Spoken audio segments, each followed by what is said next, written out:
കൂത്തുപറമ്പ് നഗരസഭയുടെ പുതിയ town hall നിർമ്മാണം അന്തിമഘട്ടത്തിലേക്ക് 6 കോടി രൂപ ചെലവിട്ടാണ് 3 നിലകളോട് കൂടിയ ടൗൺ ഹാൾ നിർമ്മിക്കുന്നത്. അത്യാധുനിക സൗകര്യങ്ങളോട് കൂടിയ ടൗൺ ഹാൾ ആണ് നിർമ്മിക്കുന്നത്. ടൗൺ ഹാൾ നിർമ്മാണത്തിന്റെ 3ാംഘട്ട പ്രവൃത്തികൾ പൂർത്തിയായി വരികയാണ്. ഇരിപ്പിടങ്ങൾ, എയർ കണ്ടീഷൻ എന്നിവ സ്ഥാപിക്കൽ, ഫയർ ആൻഡ് സേഫ്റ്റി സംവിധാനം ഒരുക്കൽ എന്നീ പ്രവൃത്തികളാണ് 3ാം ഘട്ടത്തിൽ ചെയ്യുന്നത്. മെയ് 15ഓടെ ഈ പ്രവൃത്തികൾ പൂർത്തിയാക്കാനാണ് ലക്ഷ്യമിടുന്നത്. 4ാം ഘട്ട പ്രവൃത്തിയുടെ ടെൻഡർ നടപടികൾ പുരോഗമിക്കുകയാണ്. സൗണ്ട് സംവിധാനം ഒരുക്കൽ, സൗന്ദര്യവൽക്കരണം തുടങ്ങിയ പ്രവൃത്തികളാണ് 4ാം ഘട്ടത്തിൽ നടത്തുക.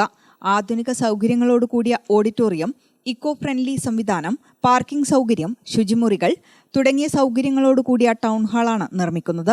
2021 പരിമിതികൾ ഉള്ളതും കാലപ്പഴക്കം ചെന്നതുമായ പഴയ ടൗൺ ഹാൾ പൊളിച്ചു നീക്കി പുതിയതിന്റെ നിർമ്മാണം ആരംഭിച്ചത്.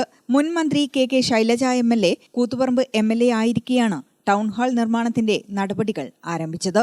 ഗ്രാമിക ന്യൂസ്, കൂത്തുപറമ്പ്.